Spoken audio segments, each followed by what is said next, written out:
And welcome, everybody. Another episode of Helpdesk Live. You have to pardon my voice. I caught my daughter's sickness and it's not quite come back yet, but we're going to push through it. We have all of our normal panel, Adam, me, Costa, Steve, but a special guest, Aaron Monker. Aaron, how you doing? Tell us about yourself. Tell us about pipeline engineering. Hey everyone. Well, thank you so much for having me today. Super excited to join the team and be on the help desk with you all. My name's Aaron. Like Joseph said, I started pipeline design and engineering about 17 years ago. The joke is here at Pipeline, we don't do pipelines. It's a throwback to growing up surfing in Hawaii. There's a very famous beach on the north shore of Oahu where I grew up called Banzai Pipeline. And that's all that the name means. We don't do oil, no refineries, nothing like that. But what we do is custom automation equipment, machine design, fixtures, product design, product development, and we have a blast doing that. And we have several community efforts that we do as well. We'll probably get into that later on, so I'll just kind of leave it there for now. Absolutely. I have seen some of the videos on your website that we don't do pipelines, and I have to say, top-notch humor and marketing there. It's just great. Thank you. Every now and then we do get emails or calls, a couple times a year maybe, and they'll be like, yeah, we need help with these old pipes and Alaskan pipelines and refineries, and we just send them to that page on our website. Go watch these videos, and if you have questions, then we can talk. I love that people are taking that pretty seriously for pipeline engineering. That's I can't blame them. You know, it was my own fault for naming the company something so confusing, but it seemed like a good idea at the time. yeah. I mean, Yep. until now, I thought that it was just kind of a joke, but you're actually getting some real pipeline inquiries. So Yeah, those videos were in response to actual inquiries that we still get regularly, infrequently, but regularly. well, have you thought about expanding into some pipeline work? Ironically, we actually did have a project a few years ago where we designed a control system for an autonomous vehicle that would crawl through pipelines, Yeah. pipes, and make repairs. So we almost had to stop using that here at Pipeline. I guess we do on occasion do pipelines. Excellent. A dramatic shift from how it used to be. I That's love right. that. Yeah. Want to give a shout out to some of our viewers here. Good evening to you, Green Plastic Watering Can. Always good to have you with us. And from Portugal, can we do a giveaway of Alibre Atom? Great work for the V29 version. Of course, let's do an Alibre giveaway, and there are a few other giveaways in the making as well. I don't know if you want to cover that now, Aaron. Sure, we can touch on it now. I mentioned some community activities that we do. We have a podcast called Being an Engineer. There are about 350 episodes where we interview high-performing senior-level engineers, and we tease out the best practices that they use to do their jobs every day, put it into this repository where everyone can access this body of knowledge now. So you can go check out the Being an Engineer podcast. We have the Wave.engineer, an online community for engineers. There are articles, forums. You can connect with senior level engineers as mentors. You can host portfolios there for job interviews, things like that. And then we also have PDX, which is the Product Development Expo. And PDX is kind of like a trade show, but with a unique and innovative twist. It's a training first event. So all of the engineers, the attendees who come to PDX, it is in person, they consume training content that our exhibitors prepare for them. And these exhibitors are subject matter experts in the industry and provide training, relevant, practical training, things that you can actually go back and start using at your job right away. These are not veiled sales pitches. They are actually legitimate, genuine training. Things like how to scan and reverse engineer parts or advanced CAD tips and tricks, project management, engineering, GD&T, metrology, how to program robots, right? All of these things that are relevant to us as mechanical design engineers and manufacturing professionals. So we are going to be giving away 3 free tickets to PDX, which happens this October 20th and 21st, just outside of Phoenix, Arizona. The typical price, regular price is $375, but we are again giving away 3 free passes to PDX this year, and we'll be sharing a special code that the first 3 people to use can use right away for free tickets. That'll happen later in our stream. Yep. So stay tuned. If we have any pauses unexpectedly, we'll probably be doing the drawing after that to get the people who stick around. I also should point out this is a good chat here.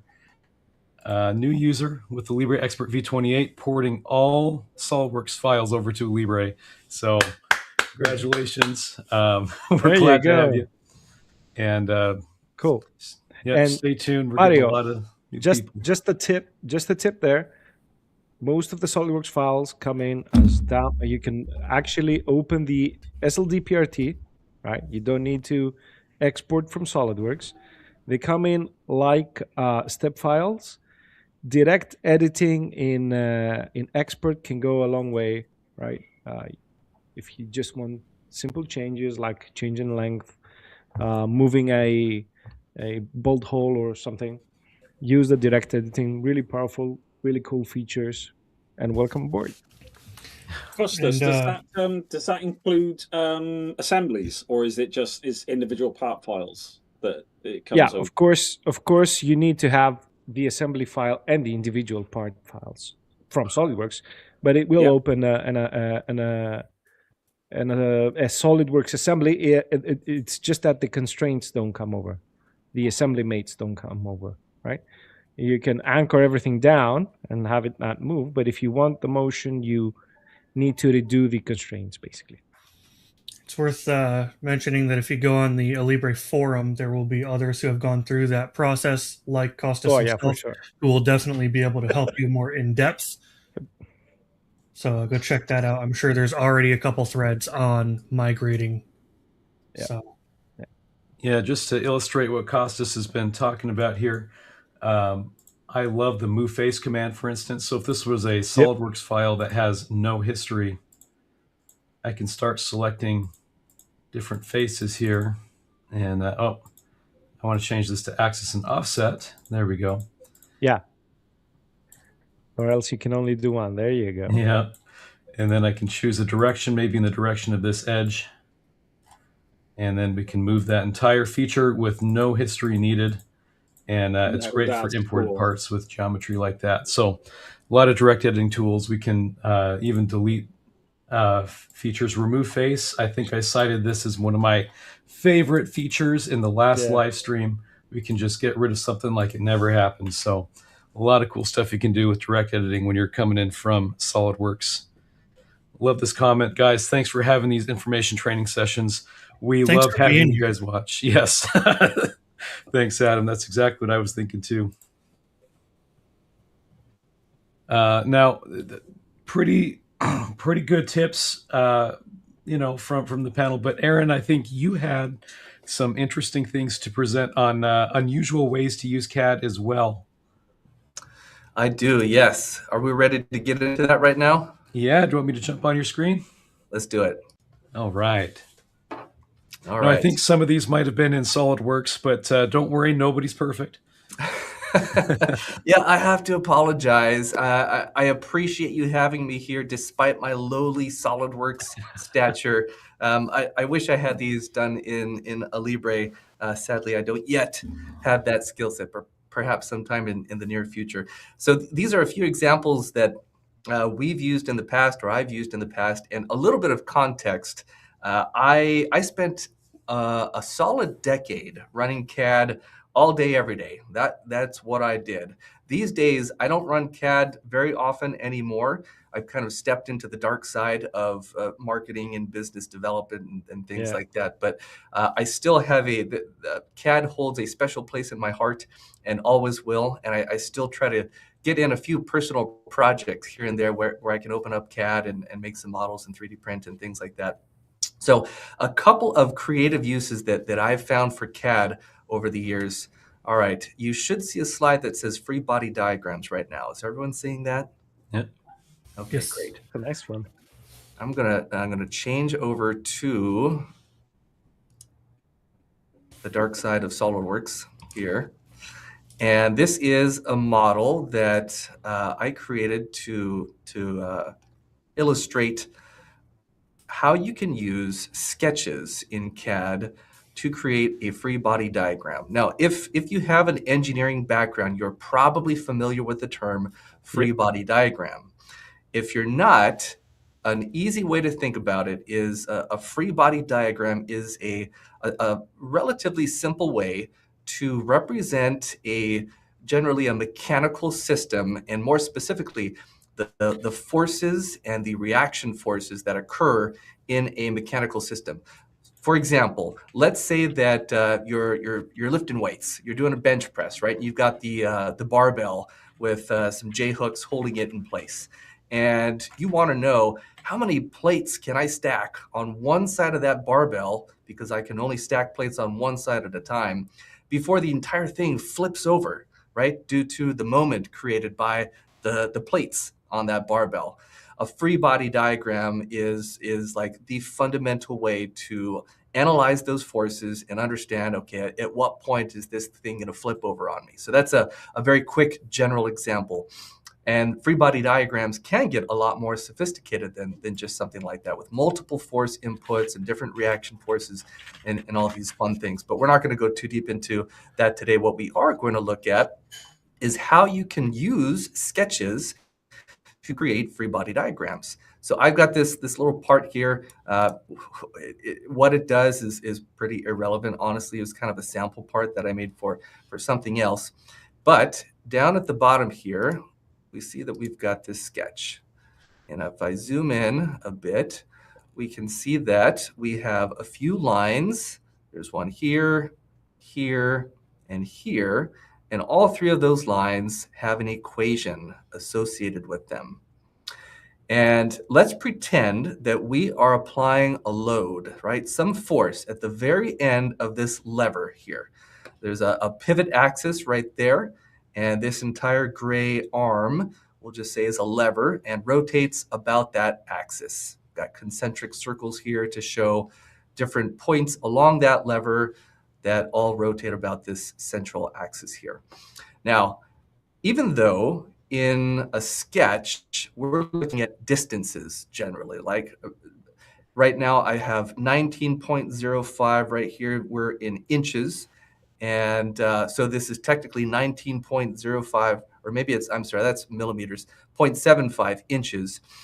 Even though the units technically are in inches, what's great with this method of free body diagramming is you can forget about whatever those units are and you can make up your own units. So I am saying that even though it says 0.75 inches, I'm thinking about this as pounds force, or you could think about it as newtons, or whatever unit you want. So keep that in mind. Even though technically this is a distance, we're thinking about this in pounds so that we can make it work for our free body diagram. Now, the equations that come into play are fairly simple. Again, we're not going to get too much into the math here, but if we open up this, it's too small, so don't worry if you can't see that. We've got a D7 multiplied by D5 divided by D11. So D7 is this length right here, 9.75 inches, and D5 is this technically length, but we're thinking about this as force, 0.75 inches right there. So if you were to just multiply those two, 9.75 inches times 0.75 pounds, you would have whatever that calculation comes out to be, inch pounds, right? A moment that's created by applying a force at the end of this lever. If we wanted to understand, well, what is our reaction force? Let's say that we are pushing down at the end of this lever, and we placed our finger right underneath this little tick mark here. I'll zoom in. You can see there's a little notch right there. How would we understand the reaction force that gets created right there by this moment, this 9.75 times 0.75 moment? Well, it's a fairly straightforward hand calculation, right? We take 9.75 times 0.75 and then we divide it by this length, 7.313. And you could do that fairly easily with pen and paper or in Excel. But the beauty of doing it here in SolidWorks is you get this visual representation of what's happening. And of course, everything updates dynamically. So let's say instead of 0.75 pounds, we wanted to double that and put 1.5 pounds. And now you can see all of these distances, reaction forces, update dynamically and tell you what the reaction forces would be at any point along that lever. And we can adjust the distances and tell it, well, what if we want to see the reaction point at 5.2 instead of 4.875? That's all very easy to do. So it's a basic example, but you can see the power of using sketches to create your free body diagrams and how they all dynamically update, give you visual representation and feedback to understand visually what's happening within your system. So I'm curious, has anyone seen this before? Is this brand new, or are all of you out there thinking, come on, Aaron, this is child's play. We've been doing this for eons. I've not seen that before. Can I just chime in? I've not seen that before, right? Although, as soon as you mentioned free body diagram and sketches, it clicked, right? I immediately thought, why haven't I been doing that? And this is like 2D simulation, right? This is like 2D stress simulation. Exactly. And what's more, you could even connect the points with a spline and do the proper, NQM diagrams, internal stress in two directions and internal torque reaction diagrams. So pretty cool idea. I have to give kudos for that. Thank you. I like the way that you're talking about it, Costas. I've always just called it sketch free body diagrams. Not a very interesting name, but maybe we should start calling this 2D FEA. That sounds a lot cooler. It is, isn't it? But it is, isn't it? And it's not FEA because it's analytical. It's not discrete. True. But so it's so to an extent it's even more accurate, isn't it? So pretty cool. I think thanks for that because that goes into the toolbox now. I was say, Costas, I feel like you need to make a video on doing this in Alibre and adding your splines and that kind of thing. Well, adding the splines would be cool, but it's exactly the same thing in Alibre, exactly the same equations. They'll go in exactly the same way. SolidWorks and Alibre share the dimensionality requirements in the equation editors, right? So if you multiply a distance by an angle, you will get told that you're doing rubbish. And if you multiply two distances together to get a third one, you will be told that that's an area, it's not a length, in both softwares. So exact same workflow in SW and Alibre. But it'd be a cool video to do, yeah. It's actually a cool tool to have as an engineer. It's one of those things that you see and you go, man. Yeah, it's really a valuable tool. I remember years ago, we were designing a pretty sophisticated mechanism for a first-class tray table, airline tray table. This is one of those aluminum tray tables that would slide into the first-class, seat divider where I've never sat and have no experience, but the lucky people who get to sit in those first-class seats can just, slide them out and open them up.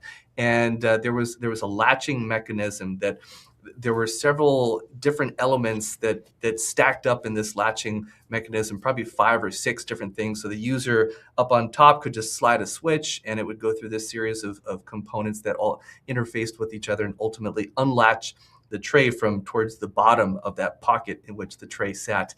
And we needed to do some free body diagrams to understand at what point is this latch going to fail? How much load can it accept before before it fails. If the user were to try and pull the tray out without unlatching, right, for example. And we used this method, and it worked so well. In that case, it was more complicated than this, right? In this, there's basically just one part that's moving, but there were 4, 5, 6 parts that were moving in that analysis, and everything updates dynamically. The whole system is tied together. It's very visual, and you get feedback and answers very quickly and easily. And it's so simple to update and make changes when you want to investigate. What if this lever arm was a little bit longer, or what if this latch overhang was a little bit shorter? Things like that. No, that's really interesting, man. That's a great way to do it. I love that. Thank you. Okay. All right. And any other questions or comments on this one? If not, I'll move on to the next one. That was great. That was good. I learned something. Cool. Excellent. Also, hello, everybody. We got Sweden. We have Turkey, Minnesota. Hi, Harold L. Good to see you, man. Chime in. Where's everyone from? We got Chile up there. Good to see everybody. I see this comment here. I recall doing free body diagrams back in technical college. Didn't have much to do with them at my work, though, so they are around. And it's like you said, Adam, great to have you on with us, Harold. Yep. The legend himself. All right. I will move on here. Okay, so everyone's going to think this is an advertisement for Aaron's event, the Product Development Expo, PDX. You're right, it is. But it is more than that. It is another interesting example of how to use CAD. And this is a legitimate example. I did not think to myself, how can I advertise PDX with CAD? It was definitely the other way around. We had a legitimate issue that we were dealing with. And the only way I could figure it out was, well, I won't spoil it yet. But let me move on and advance a couple of slides here and set up the context for what the problem was. So we had this trade show, and there are booths at this trade show. We had about 35 or so represented in the central area in blue, right? Everything you see enclosed in blue, that was a booth at our trade show. Now, PDX is a little bit different than most trade shows. The exhibitors are providing training sessions at their booth, which means it gets noisy, right? They each have a small loudspeaker that they're using. Attendees huddle around those booths. By design, we're trying to make this a very kind of intimate gathering where real connections get made and you actually learn something. So all the engineers, the attendees are huddled around these booths, consuming the training sessions. Now, as we were planning this, last year was the first time that we did this. And to my knowledge, there's never been an engineering expo or training session trade show like this. And so we had to think about the logistics of it. If all of these booths are presenting at the same time, that's going to mean a lot of noise pollution. And is it going to interfere one booth versus the booth right next to them? How is that going to work? So we decided that we would never have two adjacent booths exhibiting or performing their training sessions at the same time. We would do every other booth. And that should give us enough separation so that two adjacent booths aren't competing with each other at the same time, right? Does that make sense? Yep, okay. Definitely. All right. So we had a few rules that we needed to follow. One, no adjacent booths were presenting at the same time. And that was true both for booths in the same aisle as well as booths across the aisle from one another. We also wanted each booth to present twice per day. So this is a 2-day event, 9 a.m. to 5 p.m. And each exhibitor presents twice during that day. So we needed to make sure that there was a training session scheduled twice per day per booth. And we wanted to avoid back-to-back booth presentations. And by that, I mean, if booth 21 provided their training session at 10 a.m., we did not want them to provide their next training session right afterwards at 11 a.m., right? Or 2 p.m. and 3 p.m. We wanted there to be some separation, maybe one in the morning, one in the afternoon, or one in the early afternoon, one in the late afternoon, something like that. So far, so good? Yep. Yeah. Well, I do that with a Python script, but I'm so eager to see how to do it in CAD. I'm interested in where this is going with CAD, right? Yes. You can probably the wheels are probably starting to spin. You're getting some ideas here.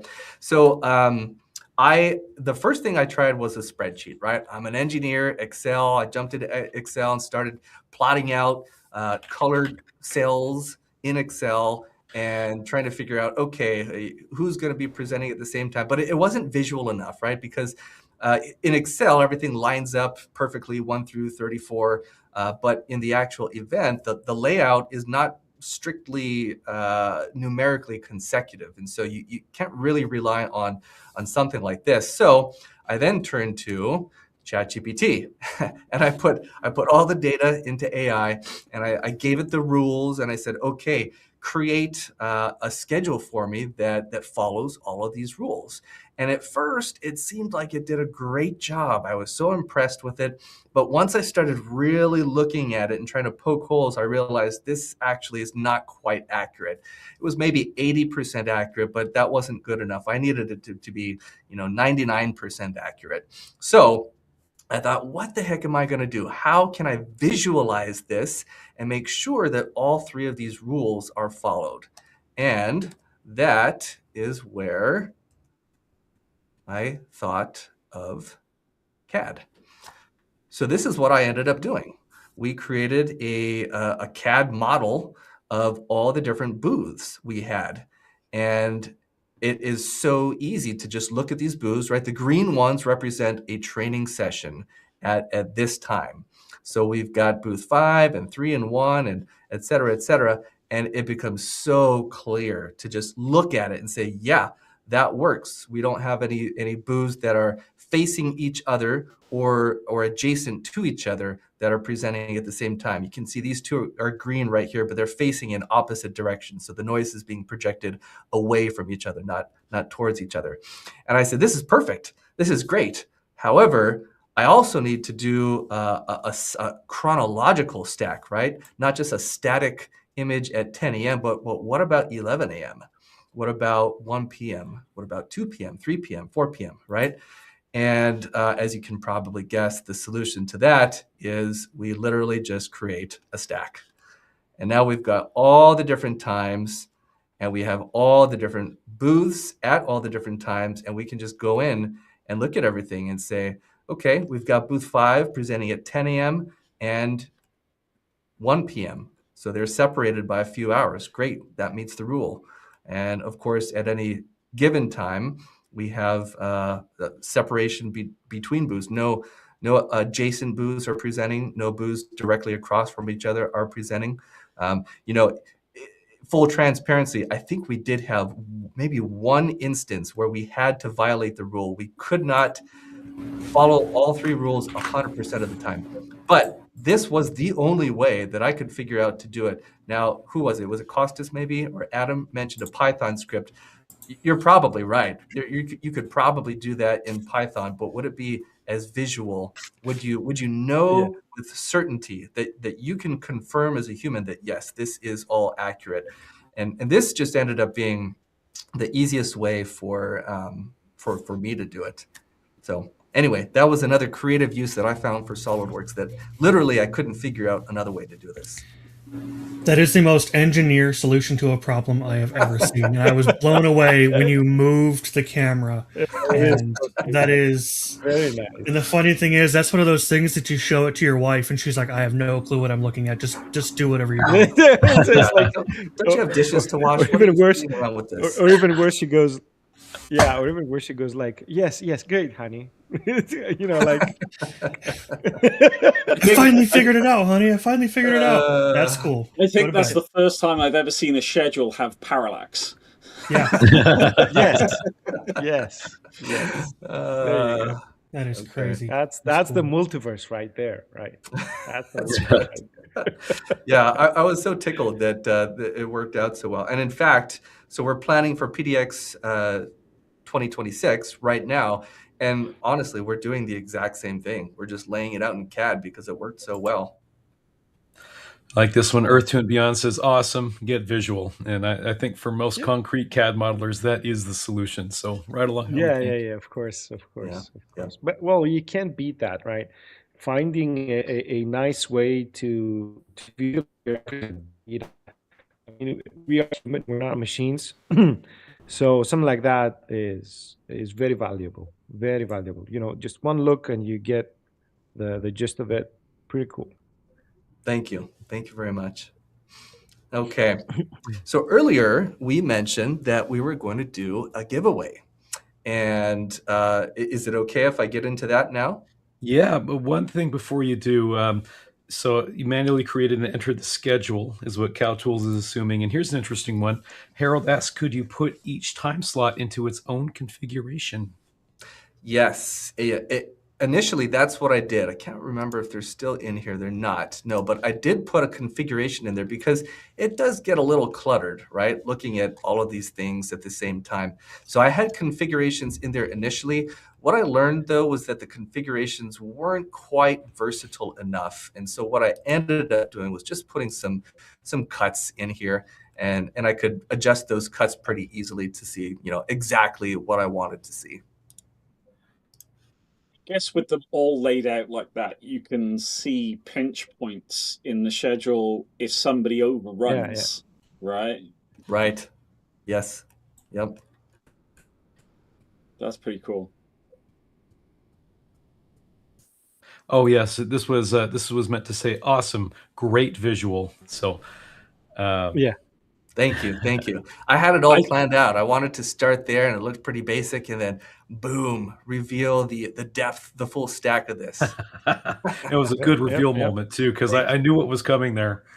And so you just manually created the schedule then and entered it in? That's right. We just looked at the blocks, the green ones, and then eventually did use an Excel spreadsheet to finalize that schedule and communicate it with all the exhibitors. All right. I think that's all the comments that about this, and then I've starred some of the questions that came up as well. So yes, I think there is a PDX giveaway happening. There is, yes. All right, let me switch back to that screen. Okay. All right, so here's a picture from PDX last year. And you can see that this guy right here in the middle, this is Brian from TriMech. He didn't pay me to say that. I just happened to use his picture. But it was such a great training session. He is teaching the attendees how to scan and reverse engineer. You can see there's I don't know what it is, a motor housing perhaps down here on the ground. And one of the attendees is holding a 3D scanner, shining that light on the motor to capture the point cloud. And Brian is, walking him through it. And then there was another training session where he showed attendees how to take that data and turn it into actual CAD that could be used for, creating fixtures, manufacturing, whatever that is. So this is literally what PDX looks like. There are groups of engineers, attendees huddled around a booth, learning practical information. And we have a code that we are providing to all of the Alibre community. It is Alibre 100 right here. And that will give you a 100% discount on a PDX ticket. Regular tickets are $375. So this is effectively a $375 discount. You can use this QR code right here to go to the site, and ticket sales will be active as of May 18th.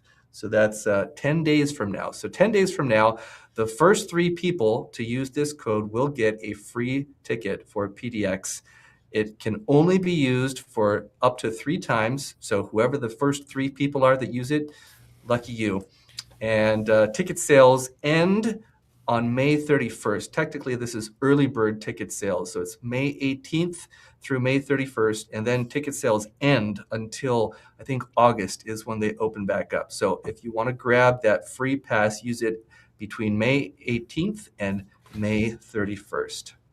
And just to clarify, where is this taking place so that people know if they might have to get some plane tickets themselves or all Thank you, Adam. Yes, great question. This is just outside Phoenix, Arizona. It's at the Mesa Convention Center.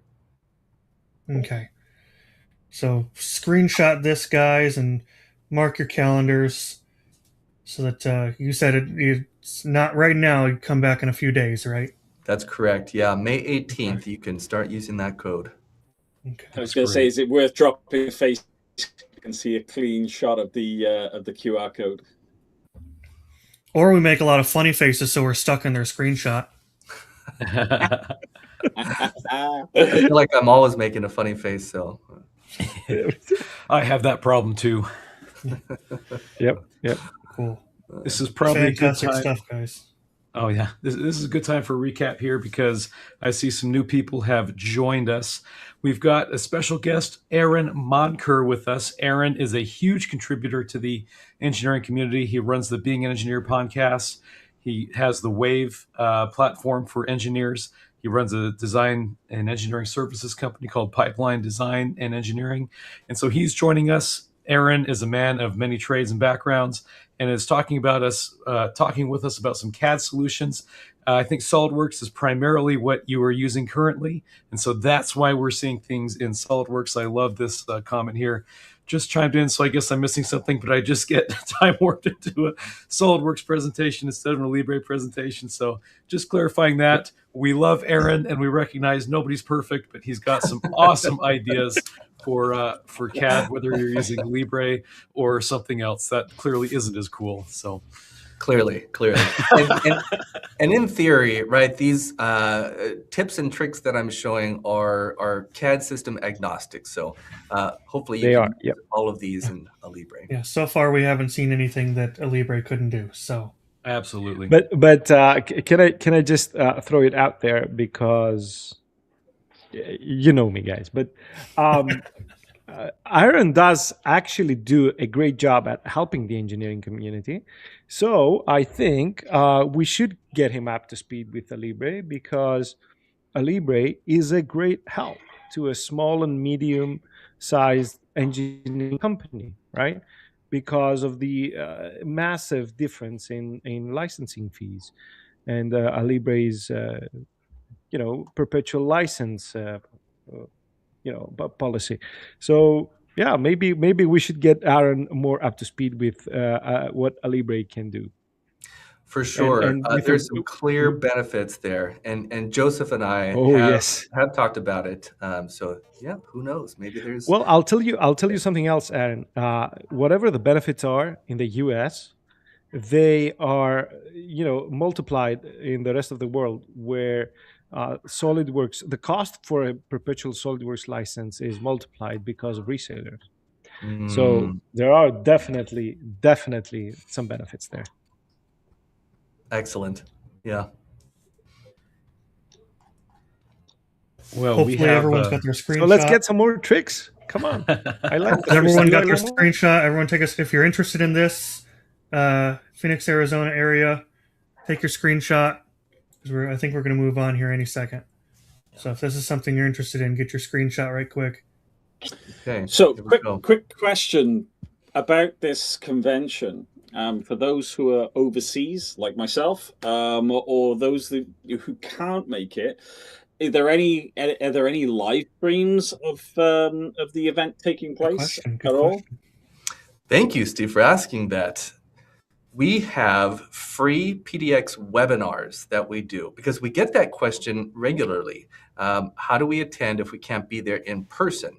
Now, there is no live streaming or virtual presentation for the flagship in-person event in October. However, I have a personal mission to accelerate the speed of engineering. And I hope that we're doing that with the podcast, with thewave.engineer, with PDX. We also have a volunteer program called CAD Club, where we teach middle school and high school kids how to use CAD, some engineering principles, and hopefully some life principles at the same time. So how do we take what we're doing at PDX and give it to everyone so that everyone can benefit from this? And what we've come up with are PDX webinars. And we do these roughly every other month. They're 100% free to attend. And obviously you can attend from anywhere. We just had the last one about a week and a half ago. It was Arna Langry, who is a founder and the chief design officer at Spanner Product Development.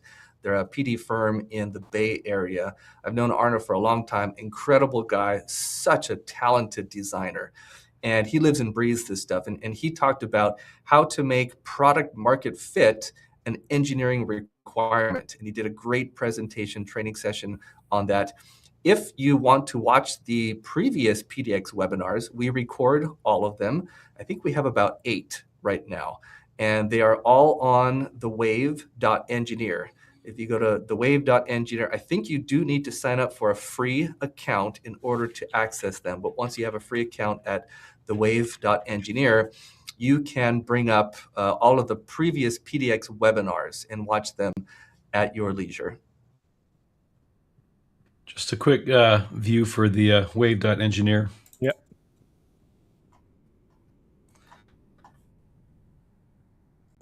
Well, fantastic. I'm seeing some more questions coming in, so let's get to those after Aaron's tips and tricks, because we got some really interesting ones. So, Aaron, this is going to be a really exciting event, and I'm going to be excited to see who grabs that code and attends. Yes, likewise. Okay, I do have one more trick. I guess it's more than a trick. It's really more of a modeling philosophy that I can share. Are we ready to do that? Let's do it. Oh, yep. Okay. Oh, yeah. And I've got about 15 minutes, and I'm going to need to, unfortunately, bounce out a little bit earlier than perhaps the rest of you. But that should give us enough time to talk about resilient CAD modeling, or RCM, as we call it. And this was actually developed by a gentleman named Richard Gebhardt, who is here locally in the Phoenix area. And I was lucky enough to learn it from Richard. And we turned it into a course. In fact, if you go to the Wave, there is, I think it's called Education and drop down, and then there are courses. Again, you'll need a free account to access it, but there is a full course that walks you through in great detail what RCM is and how exactly to use it. Again, we're using SolidWorks, but it's really CAD agnostic. You can use this modeling philosophy in any system.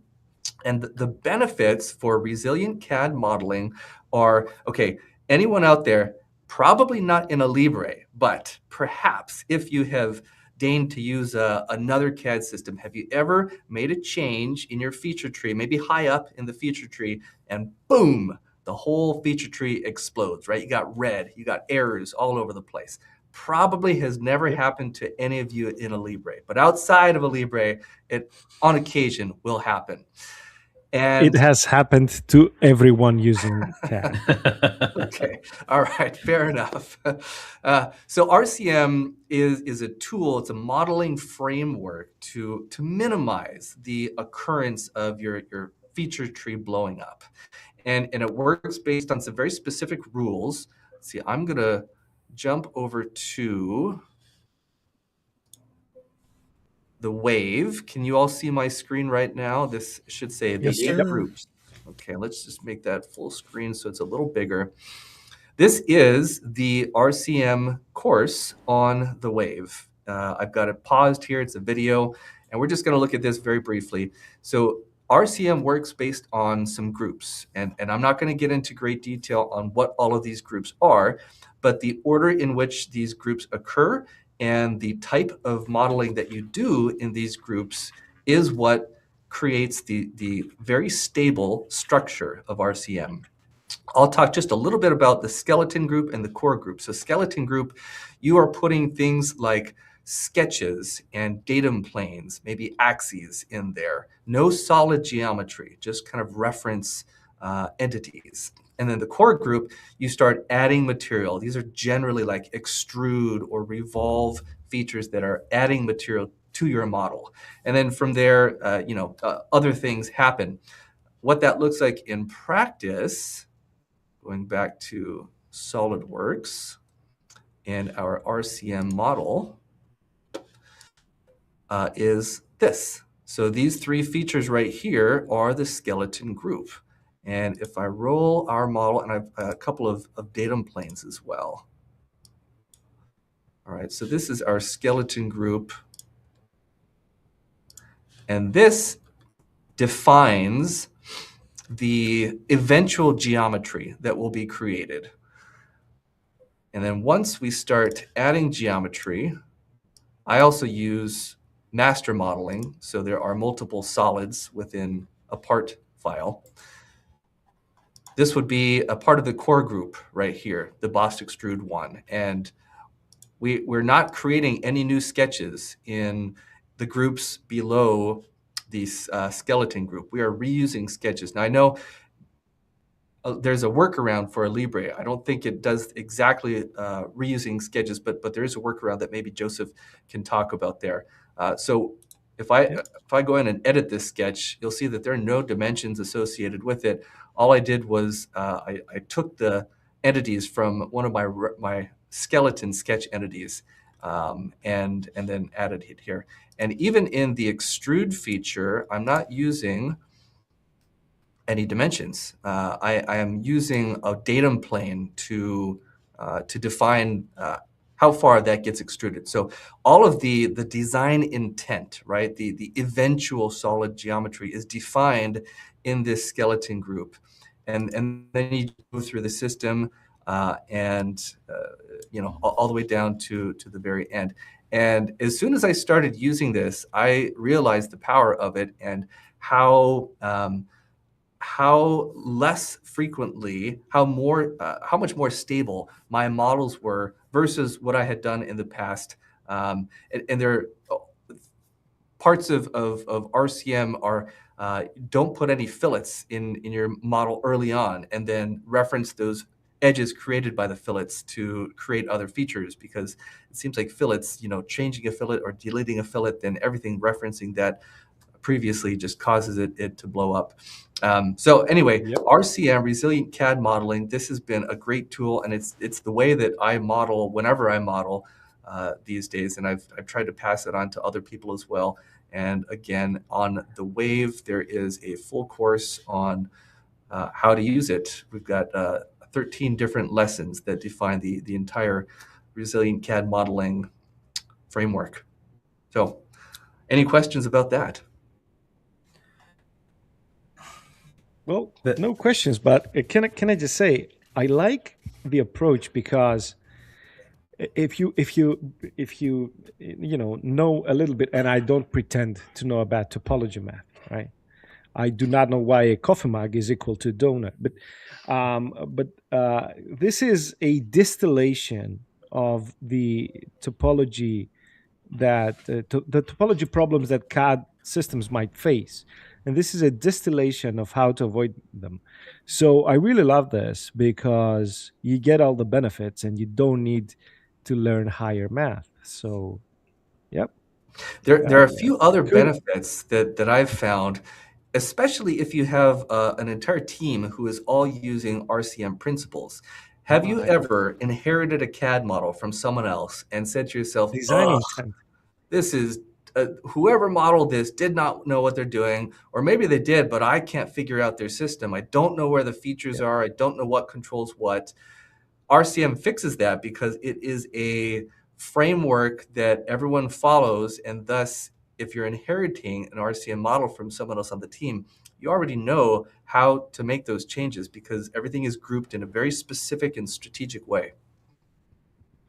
And would it be fair to say that would be more resilient to, especially in that team setting, that you've got personalities in that team that will go about things a particular way, which is unique to them.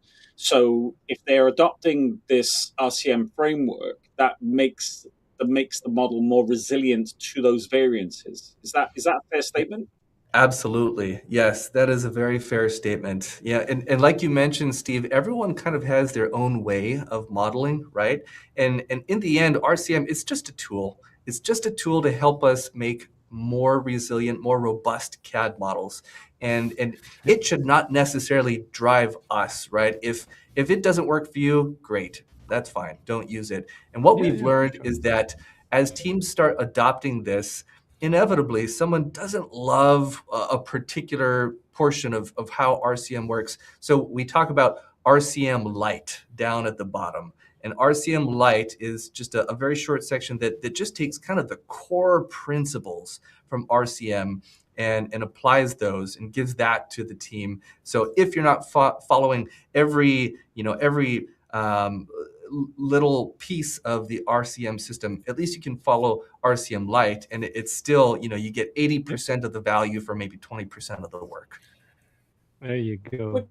Would it also be fair to say when a team is assembling, this is going to reduce the time for the team to become productive, because you're teaching them the framework that they all need to operate within, as opposed to having this group of people trying to gel and understand how things are going to work out between their different characteristics of the way they work.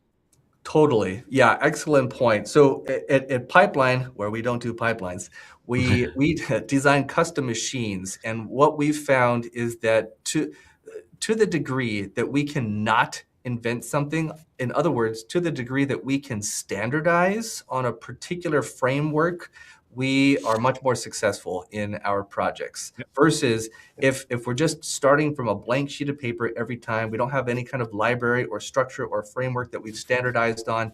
Maybe it's a different control system, maybe it's different off-the-shelf parts that we're integrating, whatever it is.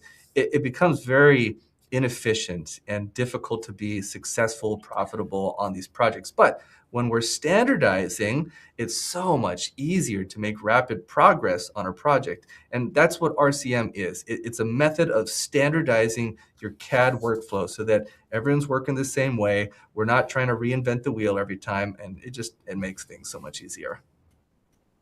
It's cool. This is definitely really, really good stuff. Couple mentions in the chat.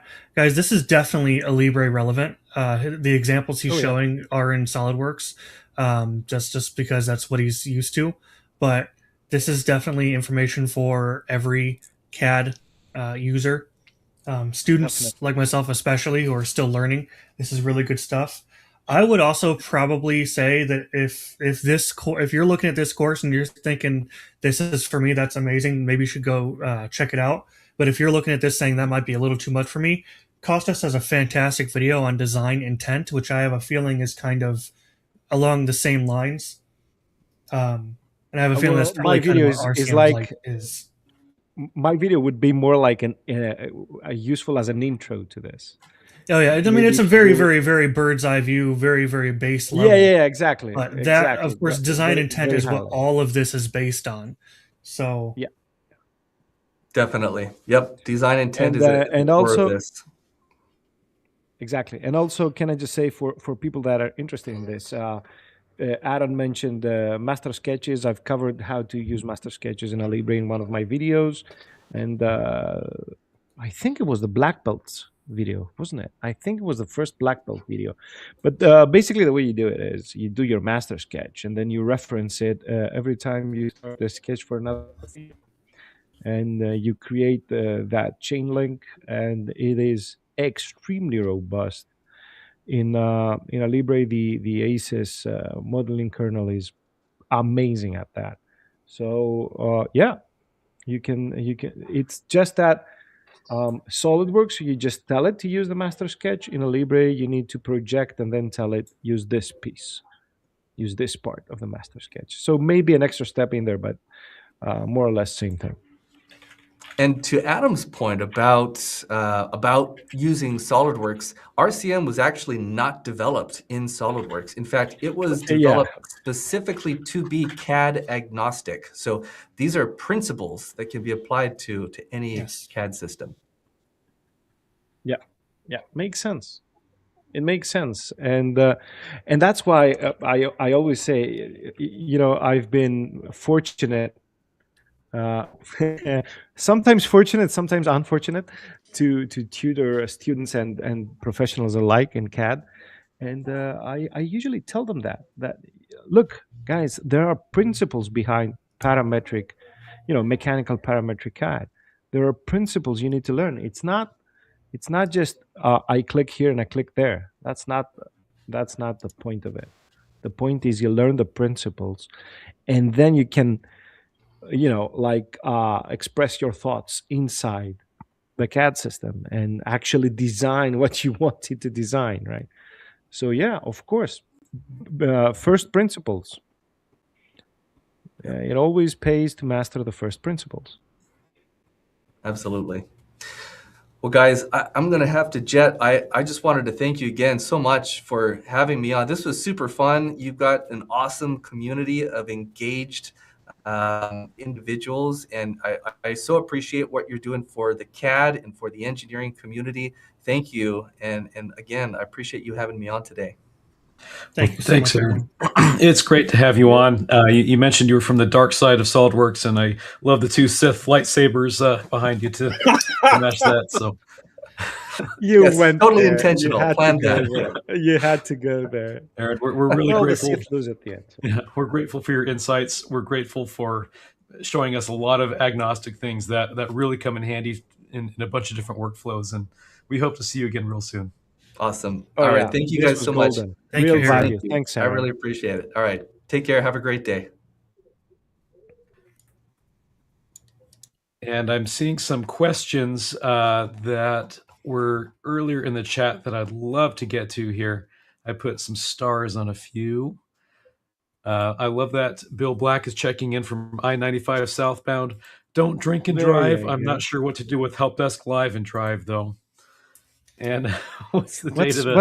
What's the song? Is it Westbound and Out? That's the song I I think. think that could be, yeah. Yeah. Smokey and the Bandit. There you go. I'm showing my age, but forget about it. I love that film. So Smokey and the Bandit. Burt Reynolds in a Pontiac Firebird Trans Am. You need to if you haven't seen that. No, Oh, I man, have come on. no idea what that film is.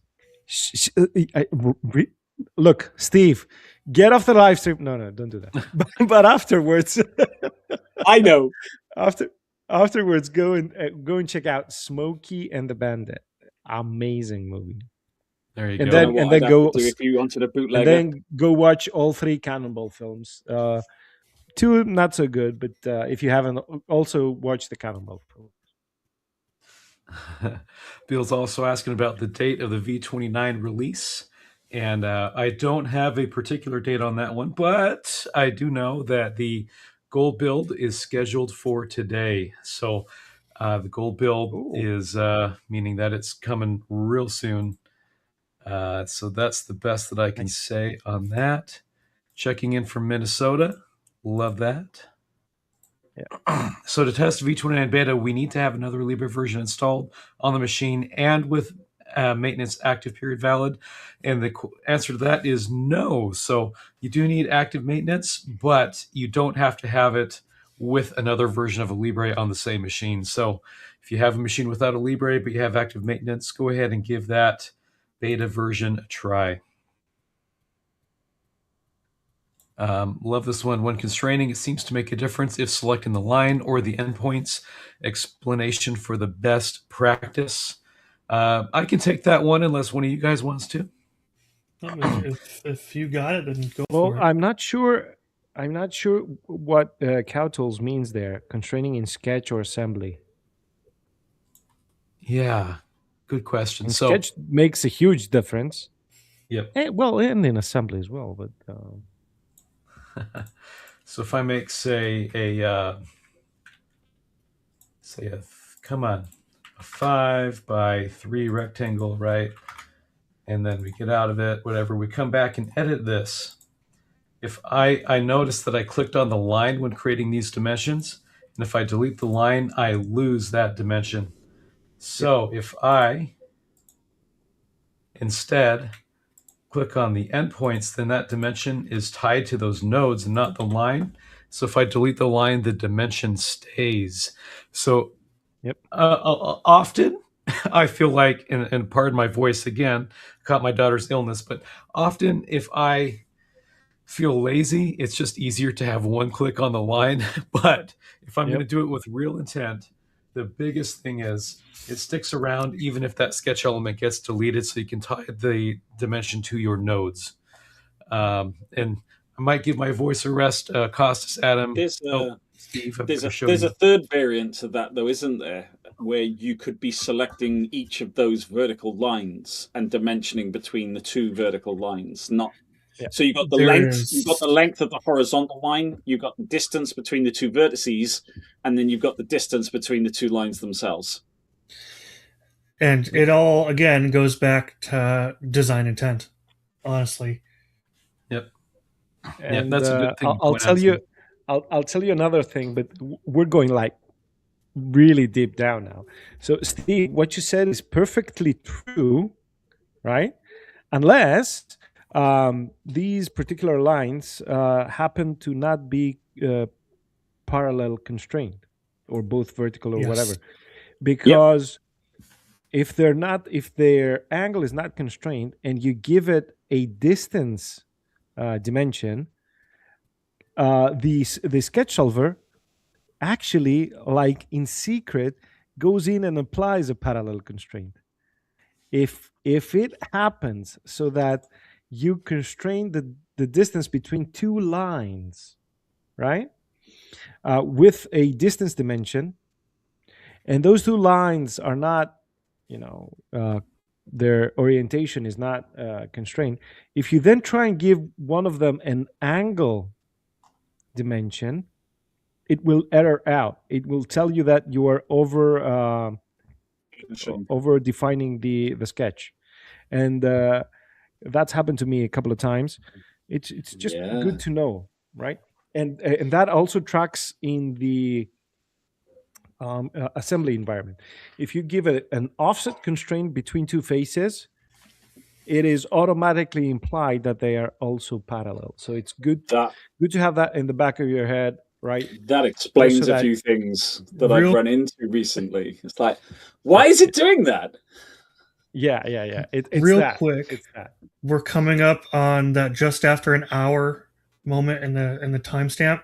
So if we drop out, guys, we will be coming back. It's guys, really sorry, it's not intentional. Like not intentional. Yeah, I alluded to the other day. It's just this wave video thing doing. We need to have a holding page that's like, please wait, enjoy your tacos. Yes. Yeah, if the streaming server enjoy your tacos or something. Yeah. We will be back with some like. Oh yeah, us dancing samba or something. That. Oh boy! But then we would come back to in a completely empty room. Nobody'd be there, Anyway. So I think that is constraining with our sketches here. This one comes up a lot, Linux. And I think I saw another Linux comment down here. I was wondering the same. I've got another one after you're done. Yeah. Sure. T came to see if there was any Alibre upcoming information, particularly regarding any future development for native Linux compatibility. And the news remains the same. Once we get through these releases, we can have an analysis and conversation to see if we can make the port or not. And lots of questions about that, right? When you port to a new platform, you have to support that, do all the bug fixes and work out any potential bugs that come up from the port, and you have to support that in perpetuity and everything. So big analysis coming, but I'm grateful to see the interest here from multiple commenters. So if you're interested, be sure to let us know. Just so that you're aware, Joseph, if Max and the rest of the team needs more encouragement, I am totally willing to get on my hands and knees and beg if necessary. Yep. Well, you're out of YouTube ideas in some parts, so that could be a good idea for you. Maybe. Please. But in all honesty, guys, remember that it is a lot of extra work on the team. There's some middle ground there, but it might be worth mentioning again on the forums that I've mentioned before. Maybe just start with Debian and put that out there on the forum. If you are a Linux user on the daily, or at least relatively, it might be worth saying, hey, listen, I'd be willing to test a beta build. I'd be willing to send logs. I would be willing to set up a virtual machine. I would be I would be willing to put forward effort. We've got a really unique situation with the Alibre forum that everybody is just really helpful. So that might be worth suggesting. I think it's worth recognizing, we've got a couple of hurdles to get over before we can have that conversation, as Joseph was saying. Notwithstanding any sort of a technical analysis of the, like a viability study of what's needed, we've got to get V29 out. We've got to get V29.1 out, and from that point, then that's where the blinkers come off, and we can kind of like start hearing about things that are on the peripherals that we can develop Libre into a wider platform supported product. So, I think there's no more sort of enthusiastic people than on this panel right now about getting a Linux version out there. Oh yeah, so, for sure. Yeah, for sure. But we appreciate the questions. Just with that being said, though, yeah, like this is not going to be an overnight thing. We're going to be a few months before we hear an answer. However, for sure, if you know your way around Linux already, and you know your way around Wine, if you know your way around Proton, go to the forums, because developments are being made. I just don't know enough about them to overcome the hurdles. So if you are a Linux expert or someone who knows their way around Proton or Wine, go check it out. Maybe you can get one of those translation layers working better than I could.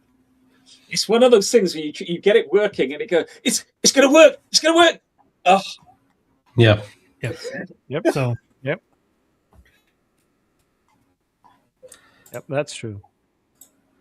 Adam 3D giveaway hour. We are going to be doing that, so stick with us. Can I just answer a question before that, because it's come up before in these. Oh wait, no, sorry, that one. So how can I save a 2D drawing as a DXF file? I just wanted to say, if you've already made the 2D drawing, right, there is, if you go to File, Export, there is the option to save it as a DXF file. There is also a button in the toolbar to save it as DXF. If you mean how to save a sketch that you've done in the part modeling environment, how to save a sketch as a DXF, you can do that. There's an intermediate step.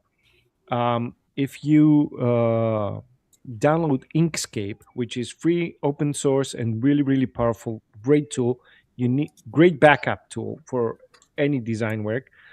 You can save inside Alibre, you can save any sketch as an SVG. You go then, you open it up in Inkscape, and Inkscape allows you to save it then again as a DXF. So I've done that a couple of times. It works very reliably. If anybody else has anything to add on that. I don't think so, other than just if you're in your drawing, if it is just a drawing you're wanting to export, you can just do File, Export, DXF. In your sounds about right. Yep.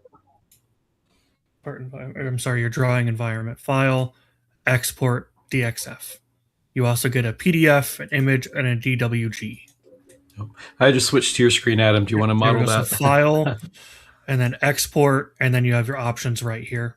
Yeah, exactly. So, and speaking of external formats, I did see something pretty interesting along the same lines. Which CAD file format causes the fewest problems when you want to share a CAD part with someone who doesn't have the same system as you? And Adam, I think you had another step file thing going on too. I do. So, and I think that was kind of answered. Thank you from another member of the chat. My personal recommendation would just be the latest version of a step file, or if that gives you problems, then communicate with the person you're sharing with and see what kind of step file they might like. However, I do have a step file I am wanting to import. And when I try to open it, I get this menu. And of course, this is in V29. It asks me what I want to do with this. And I don't actually know what most all of this does. This is unfamiliar territory for me.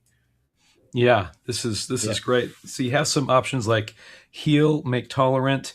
I personally put heal and make tolerant on in my first import, no matter what. As default. Yep. Yep. It seems to minimize any errors. And the thing is, when you have two edges that meet, or I should say two faces that meet on an edge, you might have tiny, tiny errors along that edge. And healing those can automatically fix that.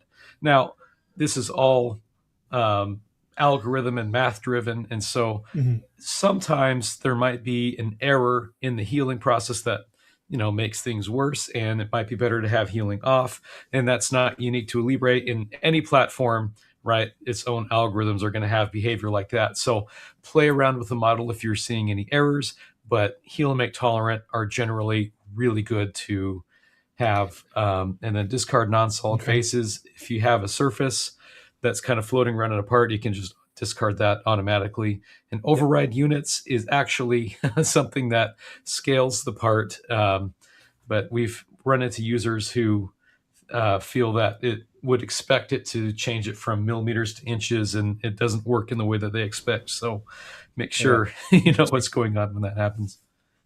Yeah. All right. So if I just go with that.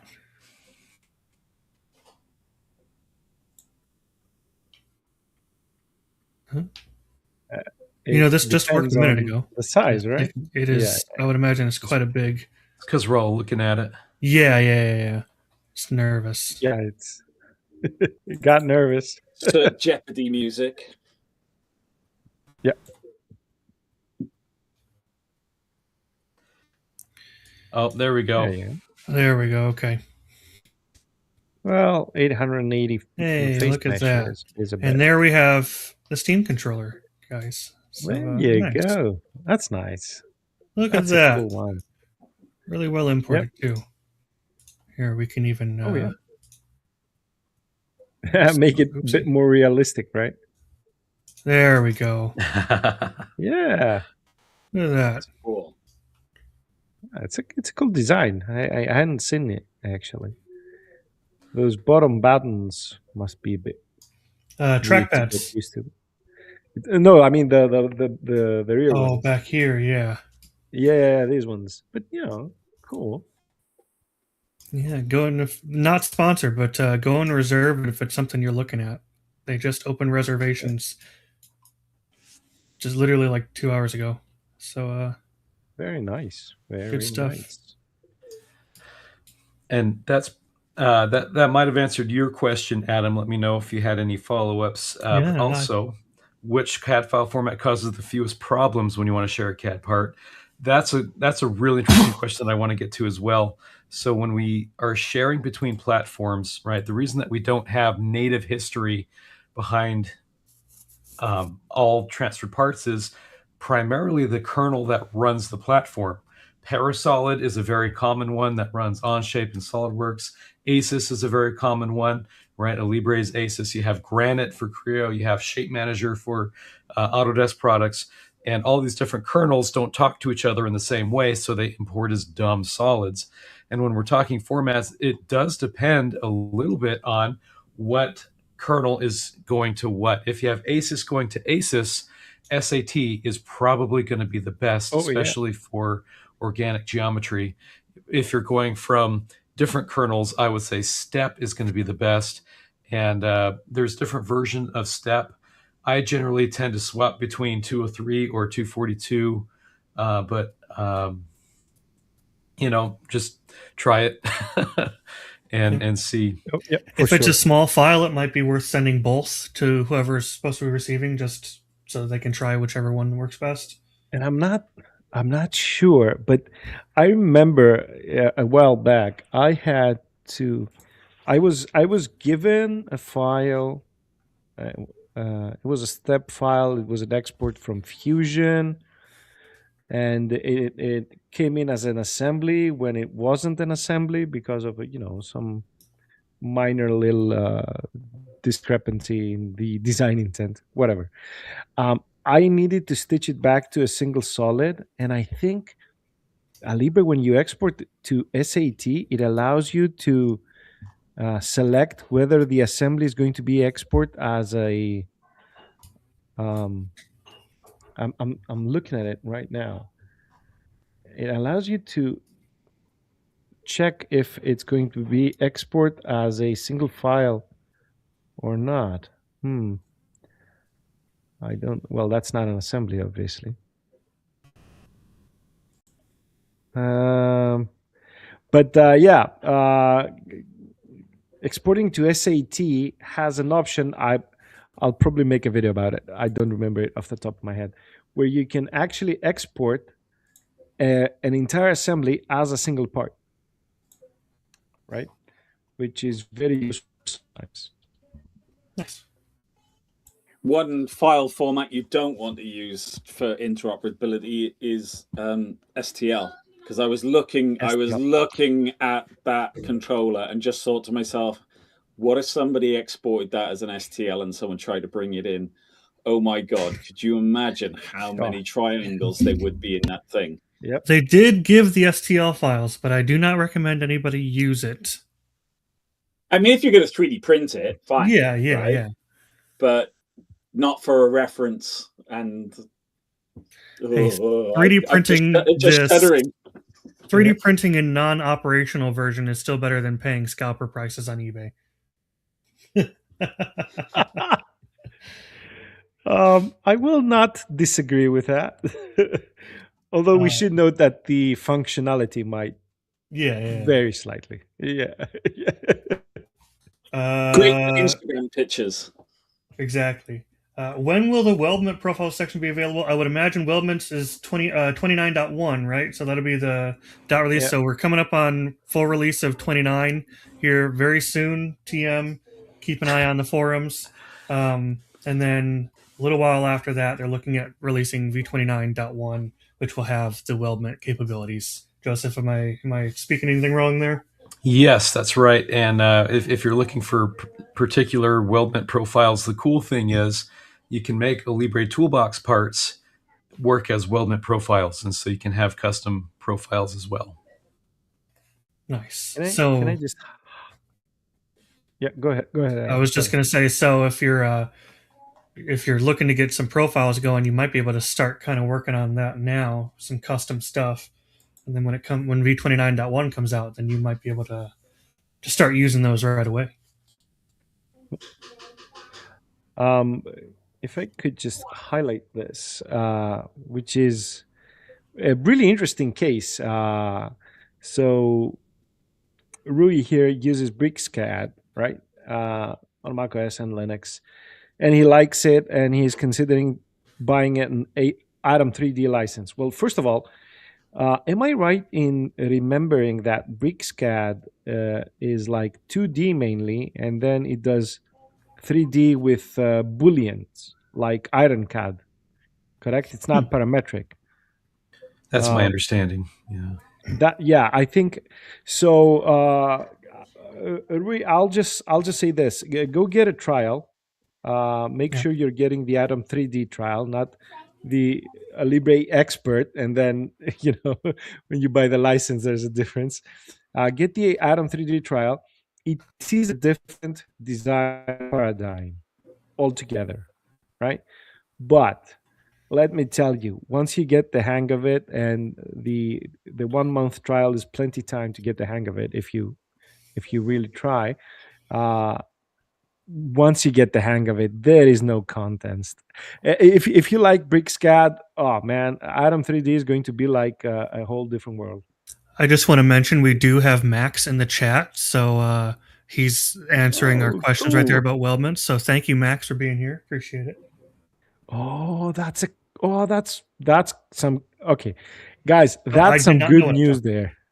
Turns out I had no clue what I was talking about, so that's some good news. Oh man! Thank you, Max, for setting me straight. Very excited now. I am very, very excited now.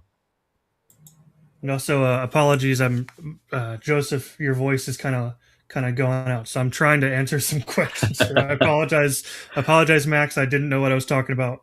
I should have just let your own guy speak, but his voice. Okay. Wait. This is interesting. It'll be usable in Toolbox manually, and install workspace in 29.1. So we won't have. I would assume that we won't have the functionality of making a 3D sketch. It will be part of the part library. Okay, so we're getting the sections. We're getting the sections that will be in the Weldman's profile. I mean, that's a decent start. Really cool. Thank you so much for Really clearing that up, cool. Max. Yeah, Genuinely appreciate it. Getting excited now because we're getting Yeah, we're closer all and like, closer. Oh, we're getting close. We're all We're getting a getting nervous close. twitch. Yeah. Let's see. Not to toot my own horn there, but asking about the guy considering an Atom 3D license. Back to that right quick. I do have a quick video. It's like 25-minute video on learning Alibre. Technically, it's on Pro and Expert, but there's still quite a bit there that would work just fine in Atom 3D as well. So if you want just like a quick 25-minute rundown, I got a video on my channel, and then Costas has tons and tons of tips and tricks on his channel as well. And of course, the official Alibre channel as well has a whole bunch of just really quick, down and dirty videos. Most of them, Joseph, are what, like 5 or 10 minutes, sometimes 15 or 20, but most of them are really good bite-sized little chunks. So very much so. Some golden info there. Check out these videos. Steve's got a couple of builds that you can get tips off of too. Exactly. He's got, so if you want more project oriented stuff, definitely check out Steve, because he shows his projects kind of start to finish there. So, and the forum, of course, Alibre forum, and of course the forums. Yes. Where, guys, the Alibre forum is not like other internet forums where you're going to get told that you're an idiot and you need to go and, well, I won't even continue. But well, I mean, I can legit that statement, right? Because I am the village idiot, and I go in there asking all sorts of questions, and all I get is really helpful responses. I have never once gone, duh, read the help file, duh. Never once. Everyone is so welcoming. Everybody is so friendly. So if you haven't yet reached out on the forum, you got to, and you want to get out there. There's nothing to fear. It's so nice, welcoming. One of those fantastic places where what you get in return is equal to or greater than what you give. So if you go in there and you make a complete post, you add your part file or whatever it is, people will come back and be able to completely help you as well. I think Harold, I don't know if he's still here. Harold's in the forum all over the place. He's always out there helping. Oh, Max, Harold regularly, just sends back complete parts. So, Harold will totally be in there. Not to put him on the spot there, but it's amazing. Again, Harold has all this experience. He doesn't mind answering noob questions and all that. He's not exactly. He's not going to offend you. Same thing with Joseph on the forum. Same thing with Max. Occasionally, you get Max himself on the forum answering questions, which is fantastic to see. You might see that little Alibre CEO badge down below his name. That's always cool to see. Our Prometheus back again. So there you go. So check it out. There's a lot of good content on learning to use Alibre. Yep, we're glad to have you. Yep, for sure. I like this addition from OmniCube. Step will do assemblies. SAT flattens it out to one big solid. So that's another consideration. We had a conversation in the last stream of the streams where we made a working hinge off of a step, but SAT, it's all one thing. So thanks for pointing that out. Yep, thanks, Omni. Harold and Harold. Always appreciative. Harold being modest there. Harold, I think I've gotten answers from you in like 15 total minutes. Like my phone will buzz. I'll be like, oh, it's probably a text. How the heck did someone already solve my problem? There you go. Yeah. And it's usually Harold, so we appreciate it. Yep, true story. Yeah. Well, OmniCube, you're always welcome on the forum, and welcome in the stream too. Of course. Well, we haven't had any unexpected pauses. I think it's time that we do a giveaway. There you go. And you know what? Bill Black mentioned that Phoenix might be a great place for tacos. Give me 1 sec, guys. Hold it down Hold for on. me. Uh-oh. Okay. Oh man. Oh, don't show tacos now. It's Sam, dinner time. I have not eaten yet. I'm hungry. Come on.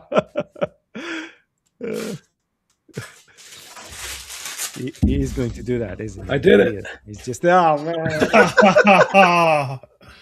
Oh, I haven't eaten yet, Joseph. What the heck? I know. Oh, Thanks to all man. the inside But jokes, the real guys. I actually got a The real taco. question is that a crunchy taco or a soft taco? Oh, that's definitely crunchy taco. Oh, this one's crunchy. Yep. My Watch this girls guy. my girls have to be gluten free, so we're crunchy in this house most of the time. Okay. Cool. Crunchy by constraint. Yep. Parametric constraint. Yeah, that's where I was thinking. Great minds and all, you know. All right, That's so I'm so going to cool, put up, guys. see in the lower corner, hashtag taco, all caps. Throw that in the chat, and we're going to make that a the giveaway hashtag. So while on, we're guys. waiting for the comments to come in, what have you guys got on the workbenches next week? What's coming up for you guys? Oh man, I've got 3 projects that need to get delivered, all mechatronic. I'm under NDA for all 3 of them, and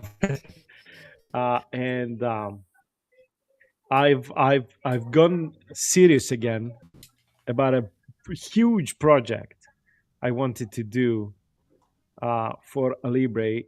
It is of the, well, I can say it is of the woodworking variety. Joseph has seen a prototype in passing some times back. I've gotten serious about this again, and I should be releasing that June, July. Let's see. I'm pretty excited about it, but you know, let's see if when people see it, they actually like it. They might not. I honestly have not done a whole lot in CAD recently, but I need to get back into it. It's just one of those things. I've had a whole bunch of other stuff going on, but of course, Steve, you and I have thrown around the idea of a collaboration, and I need to get with you on that. Yeah. We need to work on that. So, and then Joseph, we started a collaboration. I think we're gonna try to work on something else. I've got some ideas thrown around for that, but if you have anything, by all means, throw it my way. So you bet. I showed this in the stream before. Maybe I'll bring it up here. Been working on some updates to the Antikythera mechanism. Did I say that right, Costas? Good enough. I'm trying to say it the Greek way. good enough for an American. Yeah, good enough. Full stop. So good enough. So I guess if you show this off in a video, Joseph, you're just going to have one clip of Costas saying it, and then anytime you mention it in your video, you'll just have to splice in him saying it. That's how it's going to have to be. Yeah. This is still a work in progress, but lots of moving gears, proverbially, figuratively, you know, literally. No, that's a very, very, very nice assembly. Very nice looking assembly there, and you know, that's a lot of work. It's not a simple mechanism. Yeah, it's not in any stretch of the imagination. So yeah, and it looks like you're really going for it there, Joseph, which is thumbs up. Thanks, I'm trying. And I just saw Bill Black just had some fish tacos to bring that up. There you go. Yes. So I think, are we ready to do the raffle? I think so. All right. Here we go. Come on, let's see.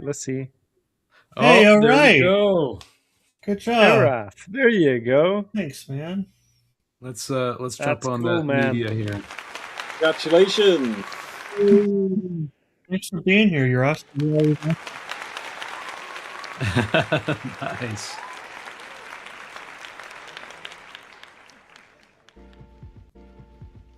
All right. So, congratulations. Send me an email, joseph@alibre.com, and we'll get a prize put on your account.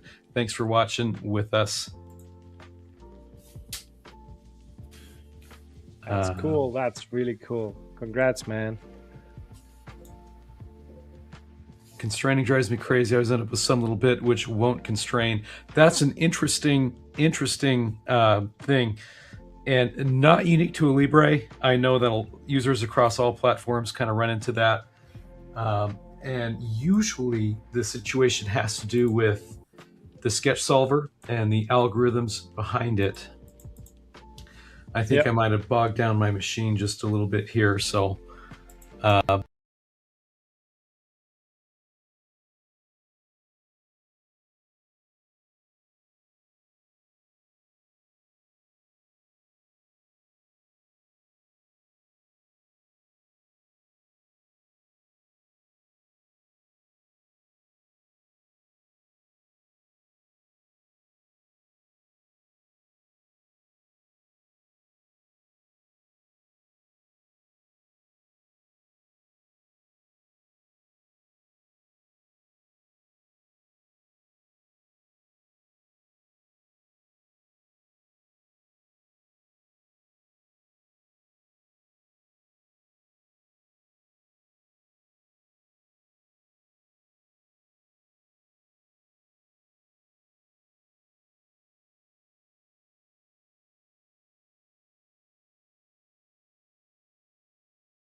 corner. The stinking still going. Yeah.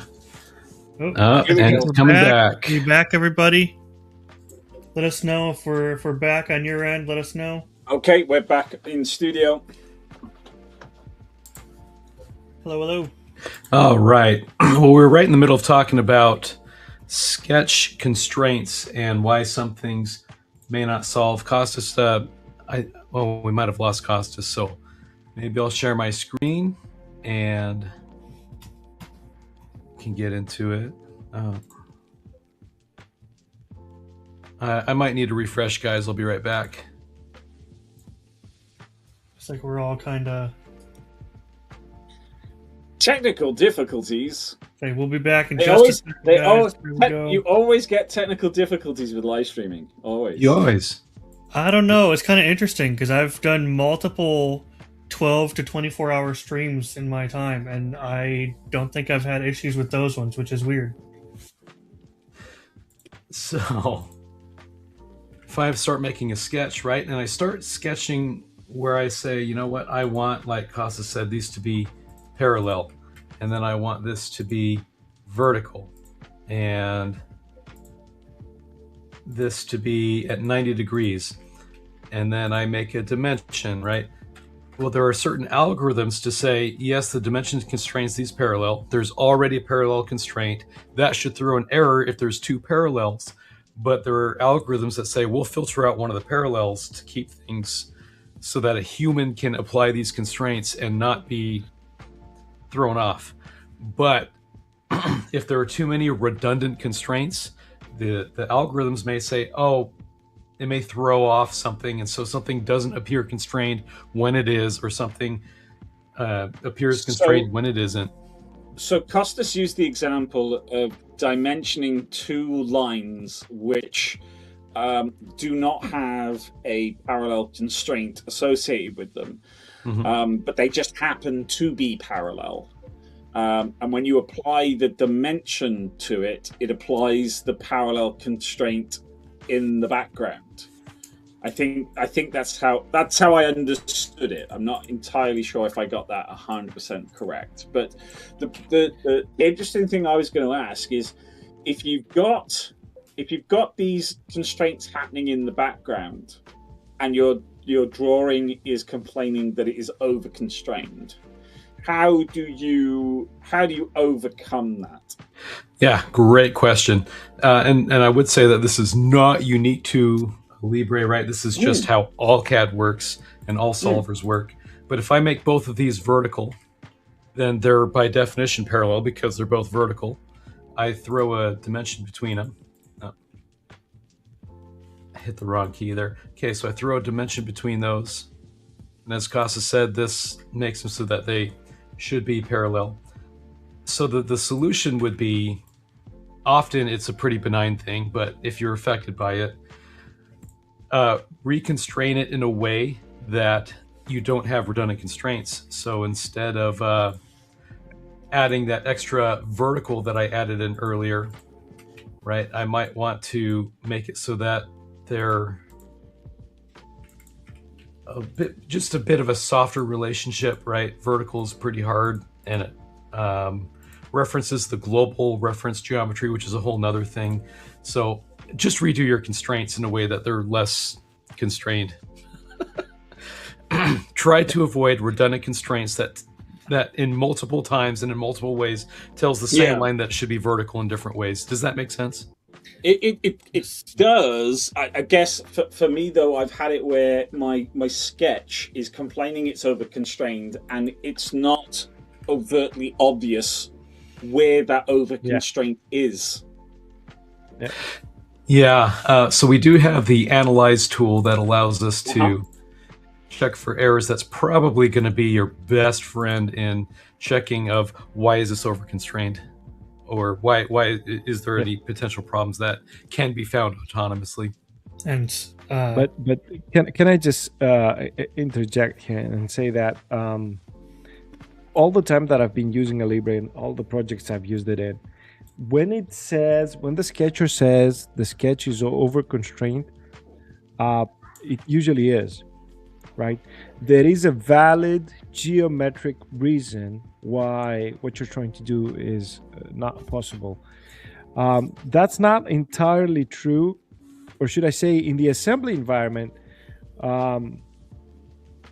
because degrees of freedom first of all, 3D space has 6 degrees of freedom because we also have the 3 rotations, right? And one assembly constraint can add more than 1 degrees of freedom. Alibre does a decent job in discarding, the non-obvious or the additional constrained degrees of freedom when you when you do something like that.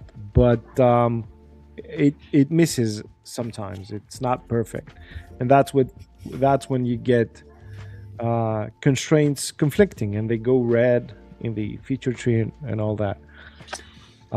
But the sketcher is extremely robust. So 999 times out of 1,000, there is a valid reason that it says it's over constrained. This thing with a dimension is a real outlier. That which again, it does have a geometric reason behind it, because two lines are not parallel, they don't have a distance between them. If they are not parallel and you extend them enough, they will intersect, right? That's just basic geometry. Yeah. One of the sorry, go ahead. Yeah, no, I was just saying that there is a lot of geometry in the background that you need to be aware of. Yep. Sorry, go on, Joseph. Oh, sure. One of the good default things, if you're running this issue, it's easy for us to say, I want this to be vertical, this to be vertical, this to be horizontal, and keep going, right? A better way of doing that is one vertical, and that's it. So yes. Verticals reference the global geometry of the entire model. Yes. But if I have one vertical, then reference everything off of that. I can say, I want this to be perpendicular, which makes a horizontal. Exactly. Perpendicular again makes another vertical. But we're referencing the global geometry one time through that one line, and that makes for a lot less constraint filtering to happen. And I think in most, if not all cases, referencing that global ordinate or global coordinate system one time will fix that problem. Yep. Good. I was going to ask if Aaron's RCM model for robust CAD modeling would that help in this instance, or is it a complementary to what you just suggested around having single, like, vertical, etc., and then work probably help a little bit, I would think. But I think the bigger question, like Joseph was saying, do you really need either sides of those vertical or and the bottom to be horizontal, or is what you really want is the one line to be vertical and the others to be perpendicular? It's a question more of design intent, of what you really need. Because if I'm trying to make a model of this phone, do I really need this to be horizontal, or do I really want it to be a perpendicular corner, a perfect 90-degree corner? Yeah, and to your question, Steve, I'd probably go with complementary. So, with Aaron's approach, you do have that one master sketch, and it kind of goes back to how did you make that master sketch initially? And so it'd be a complement to, did you make it in a very stable way? But every sketcher everywhere does have these kinds of issues where you have layers of algorithms that filter out redundance, and they're not going to be perfect all the time, no matter what you're using. So that's kind of how it. It's a human problem. Yep. It's a PEBCAC. Could I take the screen for a second, Joseph? Yeah, Adam, let's do it. And share. Can you adjust the size with constraint symbols? You absolutely can. If you go File, System Options, and then it's under Sketching. They're right here. Constraint size. I believe. Correct me if I'm wrong, I believe you can also change the color of these in the color scheme, I would think. If not, then that might be worth a future request. But And if you need a larger size than this, it might also be worth a feature request as well, because that seems like a relatively benign thing that they might be able to add, especially since they're going into the UI already. That might be something to look at. So, but that's how you do that if you're needing that. Definitely. Thanks, Adam. Yeah. And along those same lines, why can't CAD programs tell the user what constraint is missing? And I would say they do, in the sense that when I give this, it turns orange, telling me that magnitude is defined, but I still need to define the position, right? And I think it probably can't tell me in some ways, because it doesn't know what constraint I intend to add, but it does tell me, is the magnitude and position undefined? Is the position only undefined? And so on. So click and drag is my best friend when I'm trying to find something. I can drag something around and see if it can move that way. I need to constrain it that way, right? Yeah, that's a very good question. That's what that's what I was about to say, that when you click and drag, it's the programs. It's the software's way of telling you what's missing. Yeah. The available motion is what's missing. But guys, it's been a great stream as always. But I need to jump off, and I'll watch the rest of it. Be very sure I will. And everyone in the chat, thanks for being here. Some great questions today, some really interesting ones, and I'll see you all the next time. Costas, thank you for being here, man. Cheers, guys. Take care, Costas. Bye, guys. Right. And I think we're probably all caught up on comments. I don't see any more coming in, so I think this might be it. Well, everyone, thank you all so very much. We're glad to have you, and we'll see you in the next one. And I'm going to say that our next chat, I went and made this asset, so I better make it next stream, May 22nd. And we'll see you in the next one, guys.